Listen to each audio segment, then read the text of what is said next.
प्रियो, आज हम अपनी जिंदगी पे गौर करें और ये समझे और सोचे, महसूस करें कि क्या हम विश्वास में हैं। सब कुछ हम कर रहे हैं, संडे संडे चर्च जा रहे हैं, हर एक चर्च के कार्य में भाग ले रहे हैं, हर मीटिंग अटेंड कर रहे हैं, हर सेमिनार अटेंड कर रहे हैं, भेंट दे रहे हैं, दशमांश दे रहे, सब कुछ दे रहे हैं। लेकिन जब खुद की बारी आए तो क्या हमारा विश्वास मजबूत रहता है? हमारे जीवन में अगर कोई बड़ी समस्या, बीमारी आ जाए तो क्या हम विश्वास कर सकते हैं कि प्रभु यीशु मसीह के नाम में सब नष्ट हो सकता है? आज बड़े बड़े विश्वासी प्रभु का नाम ले रहे, सब कुछ कर रहे, लेकिन जब खुद की बारी आती है, खुद की समस्या, चिंताएं, बीमारियां जब सामने आती हैं तो डोल जाता है विश्वास। ऐसा क्यों है कि इतना प्रभु के नज़दीक होने के बाद भी आज हमारे जीवन में प्रभु के कार्य प्रकट नहीं हो रहे हैं, पवित्र आत्मा के कार्य नहीं हो रहे हैं?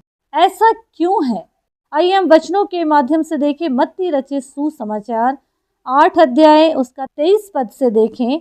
जब वो नाव पर चढ़ा तो उसके चेले उसके पीछे हो लिए, और देखो झील में एक ऐसा बड़ा तूफान उठा कि नाव लहरों से ढकने लगी और वो सो रहा था। तब चेलों ने पास आकर उसे जगाया और कहा, हे प्रभु हमें बचा, हम नष्ट हुए जाते हैं। उसने उनसे कहा, हे अल्प विश्वासियों, क्यों डरते हो? तब उसने उठकर आंधी और पानी को डांटा और सब शांत हो गया, और वे अचंभा करके कहने लगे, ये कैसा मनुष्य है कि आंधी और पानी भी उसकी आज्ञा मानते हैं। प्रियो, यहाँ हमको ये समझना है, जब चेले नाव में जा रहे थे, यीशु मसीह उनके साथ प्रेजेंट थे वहाँ, उसके बाद भी उनके विश्वास की घटी हम इस वचन में देखते हैं। इतनी तेज आंधी तूफान है, पानी पूरा नाव में घुस रहा है, लेकिन इसको तो कोई फर्क ही नहीं पड़ रहा है। उन्होंने जाके यीशु मसीह को जगाए, और यीशु मसीह वहाँ क्रोधित हुए और बोलते, हे अल्प विश्वासियों, क्यों डरते हो? मतलब क्यों डर रहे? मैं सृष्टिकर्ता जिसने ये आंधी पानी तूफान को बनाया है, वो तुम्हारे साथ है। और उन्होंने, प्रभु यीशु ने आंधी पानी को डांटा और वो शांत हो गया। और यहाँ वो अचंभा कर रहे, अरे ये कौन है? आंधी पानी भी इसकी बात को सुन रहे हैं। यहाँ पे हमको ये समझना है प्रियो कि प्रभु यीशु मसीह साथ हैं, ये हम आज भूल जाते हैं।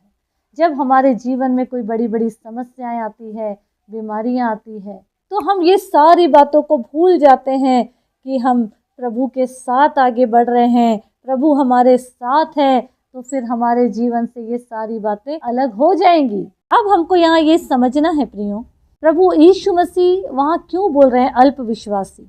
क्यों काम नहीं हो रहा है आज हमारे जीवन में? इसलिए क्योंकि सब कुछ हम दिखा रहे हैं, सब कुछ हम कर रहे हैं, लेकिन विश्वास हमारे जीवन में नहीं है। इसीलिए आज ये वचन में नहीं लिखा कि पहाड़ जैसे विश्वास, लेकिन क्या लिखा है? राई के दाने के बराबर विश्वास। क्योंकि आज लोगों में विश्वास की ही घटी है प्रियो। आज अगर विश्वास हम कर लें तो हमारे जीवन की तमाम बातें जो नुकसान कर सकती है, समस्या, बीमारी दूर हो जाएगी यीशु के नाम में। पर शैतान वही नहीं करने देता है। सब कुछ ठीक है, लेकिन विश्वास में मत बने रहो, और वही चीज़ हम पकड़ लेते हैं। इतना यीशु यीशु करने के बाद भी शैतान को काम करने का मौका देते हैं।